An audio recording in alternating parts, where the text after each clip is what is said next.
Welcome to this month's Greg Griffith Leadership Podcast. Join Greg Griffith as we together learn what it means to be leaders of our world as we faithfully love and faithfully lead. Like, share, rate, and review this podcast with your friends and others of influence, for they too are looking for people like you to help them lead and love day to day. Without further ado, here is your host, Greg Griffith. Well, hello, leaders. It is so good to be with you today. And this is a second edition of this podcast, which is where we are going to be talking regularly with Julie Eesley, who is the executive director at King of Kings Church. And the plan for this is every month, Julie and I are going to have a conversation, and it's not an interview. It's just us talking about some topics as leaders and topics as those who are parts of organizations that we just see are things that could be helpful to you. And the goal really is that you would listen to this as if you're in the room with us and we're just having a conversation. And so, Julie, I'm really excited. Thanks for having me. I'm excited to be here. Yeah, it's going to be really good, really good. Julie is just been a tremendous joy to work with alongside. And I think as we go through this, people will discover about Julie what I have discovered is her mind is genius. And she just has this ability of taking a puzzle, which is totally scattered, and saying, here's what it should look like. And then her being able to put all of those together. And here's what I think is really important, and why I think this monthly discussion is going to be so important, is because for me as a visionary, I'm really good at saying, here's what the picture of the puzzle should look like, and that I see it getting there. But if you sit me down with all the puzzle pieces, I'm in for 5 minutes. I can attest to that. Totally, right? Right. Yeah, and I think that's what's really important is I think, especially for organizational leaders, and especially as organizations have grown from small to medium to large, I think oftentimes the leader, and for me as a pastor in that role, I think oftentimes you see the leader is expected to do the vision, the strategy, and the implementation. Yep. And really, there's nobody that actually is an expert in all three of those things. Generally, one or two of those things, they will not be really good at. And if they're required to do all those things, they'll never actually get anything done. Right. And so your people, your boards, everyone's going to be like, why are we spinning our wheels? Or leaders, if you're listening to this and you're going, I've heard my board say, well, you start things but never finish them. That's probably because you're wearing all three hats, right? Yes, absolutely. And I know, just sitting from on my side of the table, knowing that for me, creating and coming up with vision is something that is very challenging for me. So you were that missing puzzle piece that I needed, someone who could cast vision and say, here's the direction we're going. Now, Julie, figure out how to get us there. So I need that balance as well. It's really true. Everyone around the table is not gifted equally in all things. Yeah, and I think when we look at ways of where we're at today, and I think about how we do have now a system that we're really pouring into, and actually this is new for us. Yes. As a whole group. So I think in a year we'll be able to come back and say, hey, that worked, or this isn't working, but we're trying it. And that really is, the system is a 3-layered approach from vision, strategy, and implementation. And we moved into that system to free me up from strategy and implementation, free you up from implementation, doing strategy, and free up from doing vision. And then we have a person who does implementation who is all a nuts and bolts, guy. Yep. And so it really, really works. But let's first talk about okay, so how do we get here? Great question. How'd you get into this role, executive director and leading in strategy of a large organization? Were you trained for this? I absolutely was not trained for this. So when I got out of college, I was a first grade teacher for several years. And then I was a stay-at-home mom for a very, very long time. And then we moved here to Omaha, and my husband said to me, hey, Julie, I think that it would be great for you to get out, maybe find a part-time job, something just to kind of get you integrated into the community. We had just moved here. I didn't know anyone. So he said, why don't you start looking around? And we were attending King of Kings at the time, and I saw a job posting that was for a very part-time job in our children's ministry. And it was basically doing small projects. I was putting together props for our kids' ministry on a very part-time basis. But I had an amazing mentor, the director of our children's ministry, who really poured into me. Right. And as I started to learn more and work more within an organization, I realized that I had a passion for organizational health, for working through ideas and bringing them to life. And he really took the time to encourage me in that. And I just started reading more about management and organizational health. And he provided for me opportunities to step into more of a leadership role on the children's ministry side. And I was able to work in operations on that side of things. I started to lead our children's ministry meetings. It was great. Started to oversee a few people in the department. And another key thing was he invited me to the leadership table of the church in general. And so, again, I was a part-time person, but that didn't stop him from investing in me and seeing potential in me and inviting me to tables that I really wasn't expecting. So that was a huge blessing for me and really helped in my development. And then I took a little bit of a hiatus from working at King of Kings for about a year. I was offered a position elsewhere, not at another church, just in another business. Frankly, I was offered more money, and I thought that that would be satisfactory to me. And my husband told me, Julie, you are not going to enjoy this like you enjoy church work. And I said, you know what? It's not going to matter. If I'm making more money, this is going to be fine. And after 3 months, I realized this is not the job for me. And for me to feel happy at work, I need to feel like I'm making a huge impact. Not to say I wasn't making an impact doing this other thing, but I just wanted to know that I was making a kingdom impact somewhere. Yeah. So before I left King of Kings, I was told, hey, if you're interested in coming back, we'll welcome you back and find a place for you. Yeah. Which was super generous. Yeah. And when I gave them a call and said, hey, I'd like to return, they said, okay, we've got a project for you. At the time, we were opening up a counseling center within the church. It was something we had just built, but it really was not launched at all. We didn't have the counselors that we needed. We needed to develop a website. We needed to create systems in order for this counseling center to really come to life. And so they tasked me with that job and said, hey, we'll make you administrator of this counseling center. Will you just get it started? So I did that for the next 3 years, and it was really thriving. And then I was given the opportunity to step into the role. My first actual full-time position here at King of Kings was as executive director. And that was almost 4 years ago. And I've been in that role since.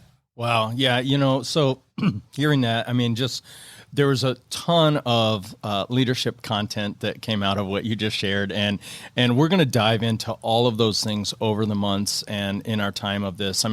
From empowering leaders in the organization, raising leaders up, building an organization that has people knowing that the ceiling is never a ceiling, that the sky is really the limit and where you can go and being able to move through that. So there's a ton there. And, and as you were talking too, I was thinking about my own journey in this as a visionary and the same, I think when I became a lead pastor, I was in an organization that was wonderful and I loved it there in the Michigan area. And it was really great. But I also, when I was in that role that was there, I was visionary, strategy, and implementation. And so, I've got to be honest, when I got here, and my predecessor here, Mark Zender, all of a sudden he was kind of sharing stuff, and I would ask him a bunch of questions in our interview, and he would honestly say, I don't know, Greg.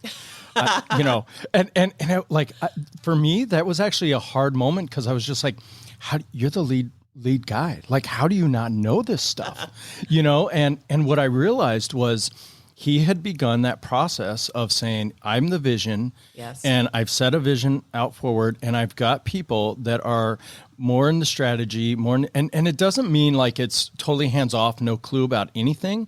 Right. But it does mean saying I'm not into those weeds, because my job here is really moving into vision. And I guess this is where I'm really hoping that everyone will hear our transparency, and that we do practice radical candor, right, and honesty and all these things. I think in my, and I've been here 20 months or so, 22 months, something like that. My struggle, and I still find times where I struggle, my struggle sometimes is saying, Greg, you're not strategy. Like, right, you can have input, but like, Greg, let that go. Yes. Yes. You've probably experienced me struggling a little with it. Sometimes. Yeah. But actually, I think that you've come to enjoy the fact that you don't need to do all of those things, that you can just kind of run in the lane that you were created for. Yeah. So I see you adopting that more and more, releasing more and more of those things. So that's really been good. Yeah. I'd love to hear about just when you came on board. Let's talk a little bit about how we approach things together, because it was a kind of a new partnership, right? Totally. So I'd love to hear what your thoughts were, because you had never had sort of a person in that secondary role. Right. It sounds like you were saying that you struggled with a little bit, but kind of just tell me about your adjustment to that. Yeah, I think, as I think about how we did this and this role coming in, I think for me, the struggle really was finding ways to say, okay, what do I need to know? And then what are things that I don't really need to know? And I almost not I don't think it was ever like, I don't trust that this isn't happening. But I think at some points it was like figuring out and saying, okay, I actually don't need to know that part. Right. And when I don't need to know, and then what parts don't I need to know that actually were bucket drainers. Yes. So when you're doing everything, you have some things that you just have to be a part of when you're doing vision, strategy, and implementation. And some of those implementation things will totally drain your bucket. And they're just like, they're hard. They take all your energy. You don't actually enjoy them. Lencioni calls these working frustrations. Right. And we all have pieces that we have to do that are working frustrations. But when you're deep into the weeds of those things, those working frustrations just continue to lead to burnout eventually. Right. And so for me, I think one of the struggles was, okay, what can I release as the working frustrations? But then also, what are some of my working genius or my working competencies that I do enjoy, but I also need to say, hey, this isn't really part of my role, because, and this is where our biblical leadership comes, we are called to empower and delegate and let people use their full gifts. Yes. And so if I'm not letting someone else use their full gifts, well, then I'm actually not even free to use my own full gifts, right? Right. And so that's interesting, because you talk about the things that kind of drain you, that implementation side of things. Yeah. And when I'm presented with a project to work on, that's what energizes me. I'm like, let me get into this. I want to figure this out and get it all working really well. So it's great, because the things that you're like, ugh, I don't like that, are the very things that energize me. Yeah. But I think when we started together, I want to bring up a couple of things. Yeah. First, and I probably, I'm hoping you remember this, before you even took the role on and we talked together, I let you know that I wasn't part of the package deal of your accepting your role here. And that if you, after a time, felt like it wasn't a comfortable fit for you, wasn't a match, didn't feel good, that you were free to say, Julie, this just isn't working for me. And either I'm going to have to move somebody else into this role, or I want to structure things differently. Do you recall that? Oh, at yeah. all? Yeah, I do. Yeah. I do. Yeah. So I just wanted you to feel free as the lead pastor to make your own decision about the people that you wanted to surround yourself with.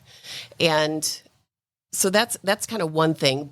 But then also just making sure that we have really regular communication. I think that that's what's been critical in my transitioning over from Mark's leadership to your leadership. We have a meeting that happens almost weekly where we talk together one-on-one about things that are going on. We also have an executive team meeting with Mike White, who is sort of oversees our staff and does the real nitty-gritty implementation side of things. So we meet regularly together weekly with that. We just have a lot of time when we pop into each other's offices to talk about things. So that's really, super ad hoc. And then finally, I do try to send emails to you that keep you updated as to progress on projects. So I don't think it's a sense of like, well, Julie's doing something, but it's in this total vacuum and I don't know what it is. No. Right. But just keeping you appraised of projects as they go along. Yeah. And I think I would say that freedom from what you said was awesome. Right. When you said, hey, it is going to be your team. And anytime you come in, that's something that any leader that steps into a new leadership space inherits staff. Yes. And that's part of the leadership. And so for a staff member to come and to say, hey, I'm totally good. I understand this. Like that was like, wow, that's a really nice, fresh breath of air. Now, also, good leaders don't come in and just say, I'm doing all my own people. I think good leaders really look and say, who works well together, and really coming and saying, okay, where's the chemistry, the culture, the calling, the competency is always trainable, right? Anybody that has a passion can learn how to do something, and just putting them into those roles. So that was freeing, but I also think one of the things that I saw was this ability from you into doing things that I was really able to say, wow, like you are gifted to do things that I could not do as quickly. Like, we're in a renovation project. And I mean, this morning you sent me this email and I looked at all the things you accomplished, which was putting all the strategy, all the puzzle pieces together. And now this is an area, so building, I do love building and renovation. I just came from that. I was pretty deep in the weeds up there. And I've come to realize, here's what I love. I love the little things that make the building awesome. Like I love the look and the ambiance and the feel. I love certain spots of like, hey, let's think about how this room could be multi-use. I don't necessarily love where all the plugs go. I don't necessarily love figuring out a bunch of the other little pieces. And what you as the systematician that you are put together in a day of a meeting on that renovation project would have probably taken me 6 months. Wow. And would have been painful. And so it's kind of the nice thing is you can just dip in where you're interested and where where your care is. Yeah, right. Exactly. And that's and you love it. You're looking at it going, oh, this was a jigsaw puzzle. Let me at it. Right. And it's kind of fun because then too, as a visionary, it's almost kind of like, so my wife's a puzzler. A very good puzzler, accomplished puzzler, has won multiple community awards in puzzle contests. She really has. But one of my great joys is sometimes she'll do a puzzle and I'll take one piece and I just kind of put it away somewhere where I know. And then at the end, I get to put the last piece in and go, look, we finished. This thing's awesome.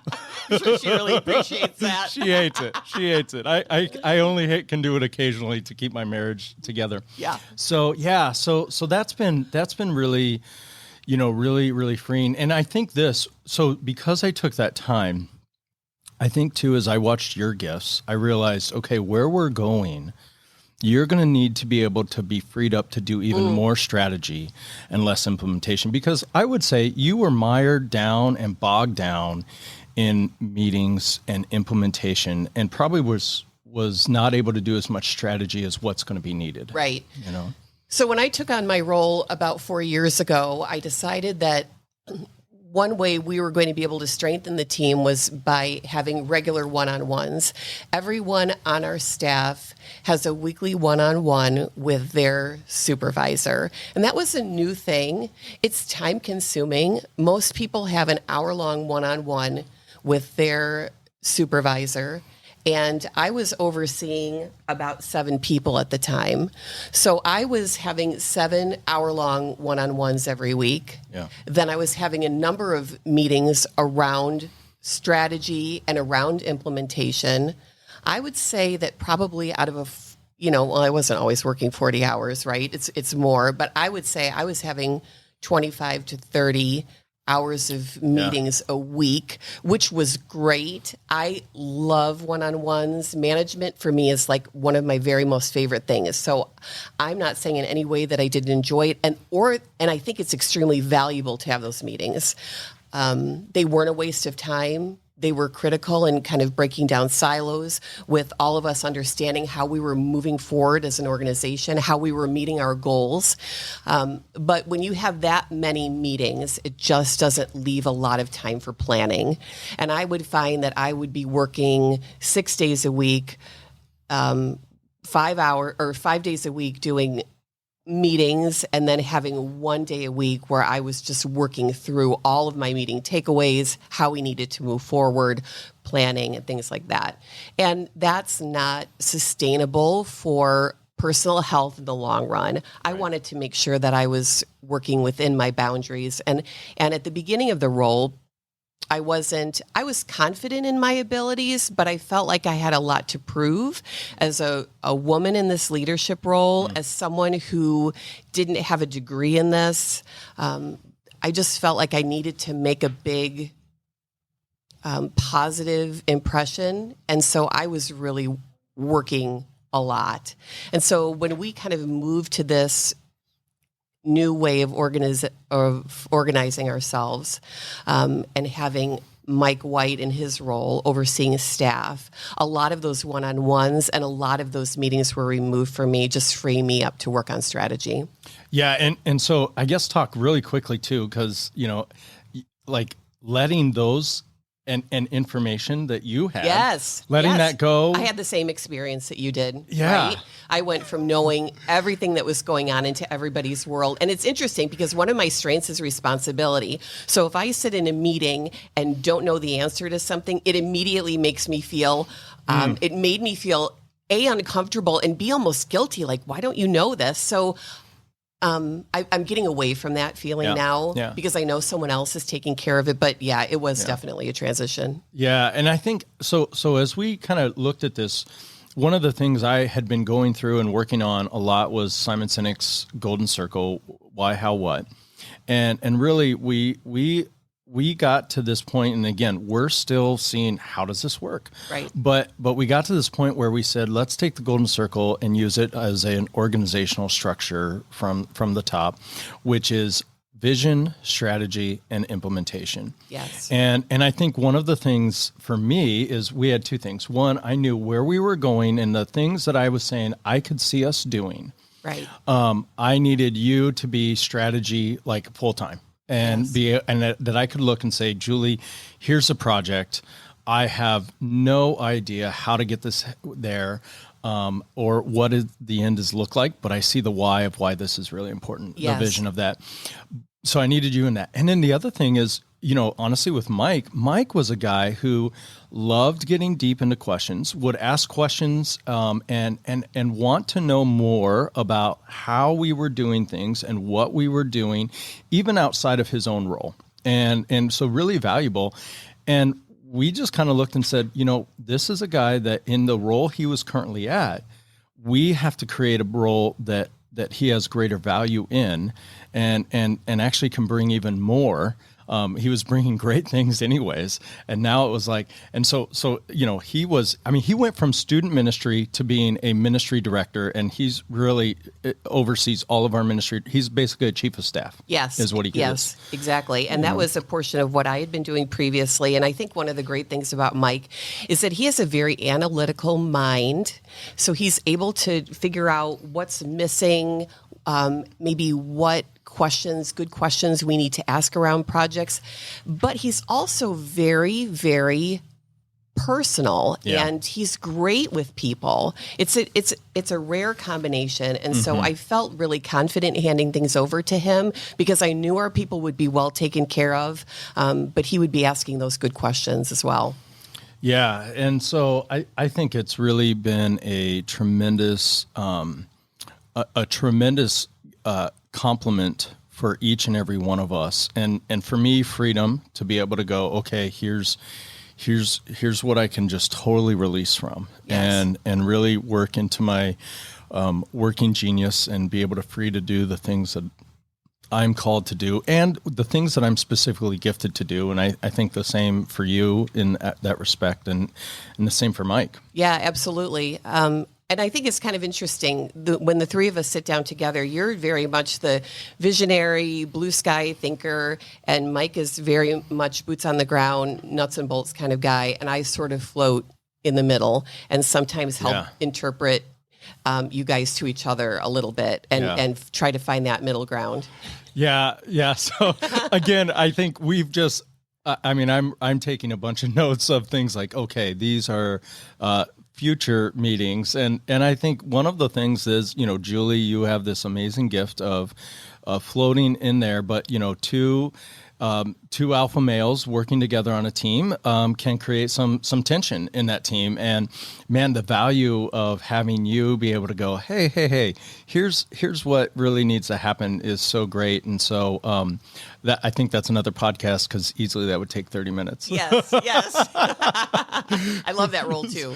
Yeah. See, and that's the other thing is not everyone would love that role, right? For many, that would just become where you have that. And I think that's the other piece is, when we talk about especially building an organization and building a structure, the personalities really do matter. Absolutely. And so it really has to be people that, one, care about people, but then two, people that are able to fill in areas that the others aren't able to fill in, and then a lot of trust at the end of the day. For sure. Absolutely. Yeah. And I think that comes out of just a willingness to say, look, beyond personalities and personal likes and dislikes, although I know we all just enjoy each other's company tremendously, right? But there's going to be bumps in the road. But our commitment to seeing the kingdom advance takes priority over everything else. And so what does it take to get us there? We want to see kingdom advancement. And the only way that that's going to happen is if our organization is healthy, if we're working together well. And so whatever it takes to get us to that healthy spot, we're willing to go there.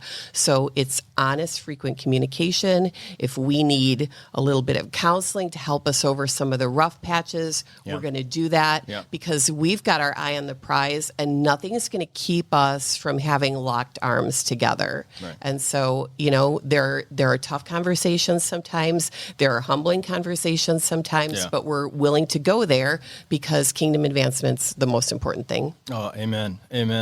So I think I'd like to wrap up with this so if I'm a listener to this and I'm going, man, I'm wearing all three hats and I can feel drained. And Carrie Newhoff just released that 29%, and I'm speaking now to pastors, but even just all leaders, 29% of pastors want to quit today. Wow. And I've talked to a few that are just going, I don't know how long I want to do this. COVID is a revealer and accelerator.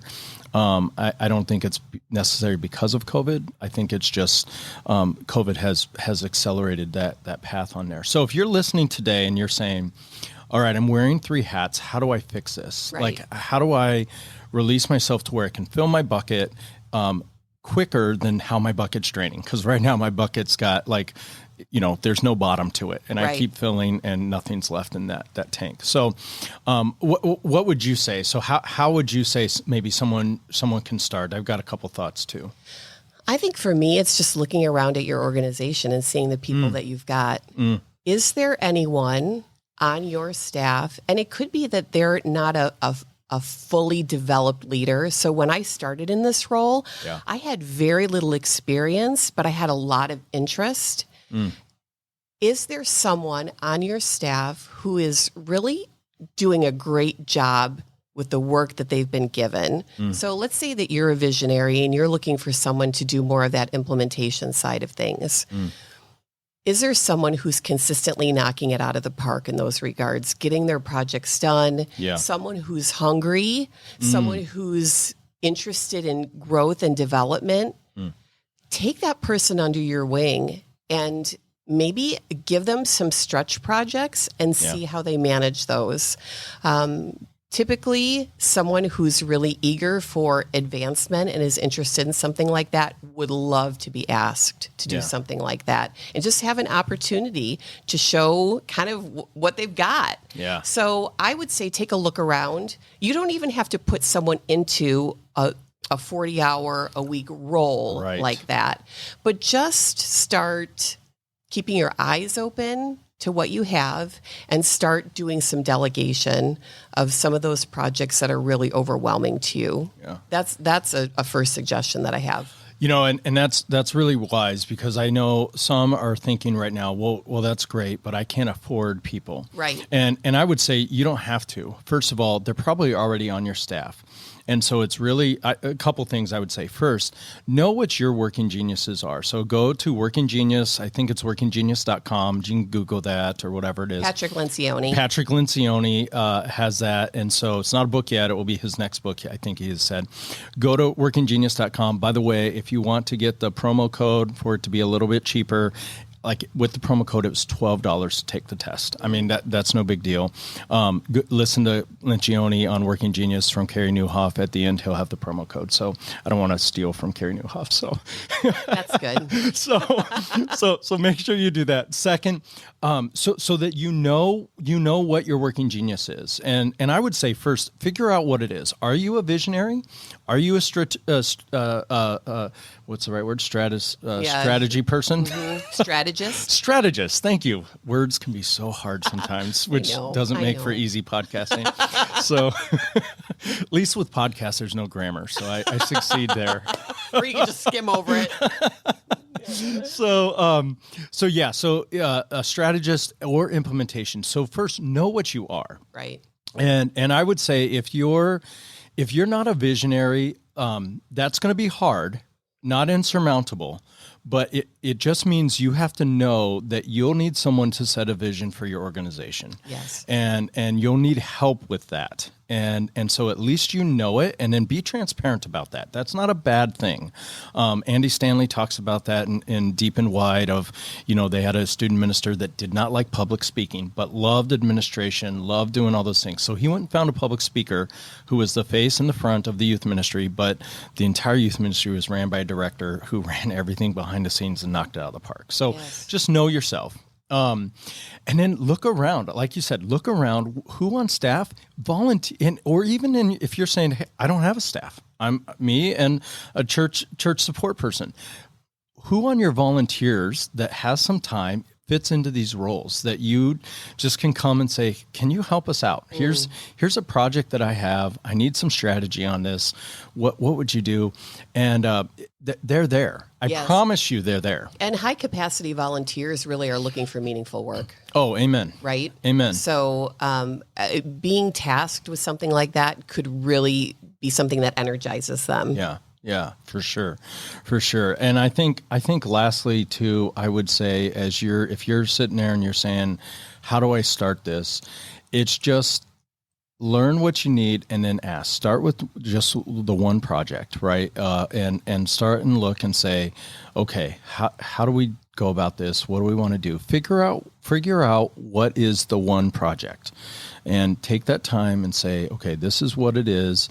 And then look at it like a puzzle. and you're going to need someone to say, here's the strategy. We're going to start with the corners, and we're going to start with the edge pieces and work our way in.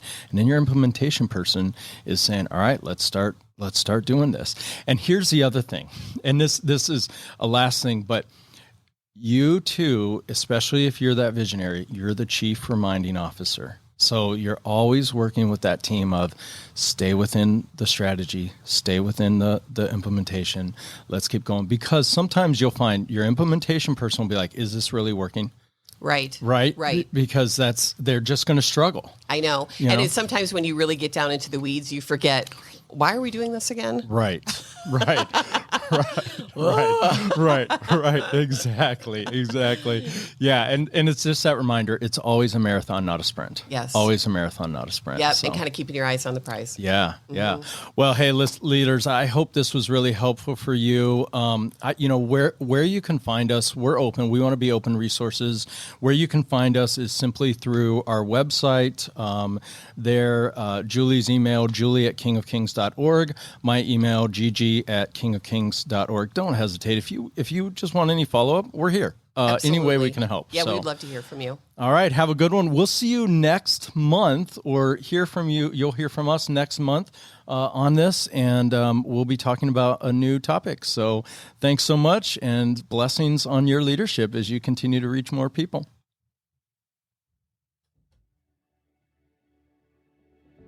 Thank you for being a part of this month's Greg Griffith Leadership Podcast. Join Greg next month for leadership insights to faithfully love and faithfully lead. Now go be terrific today.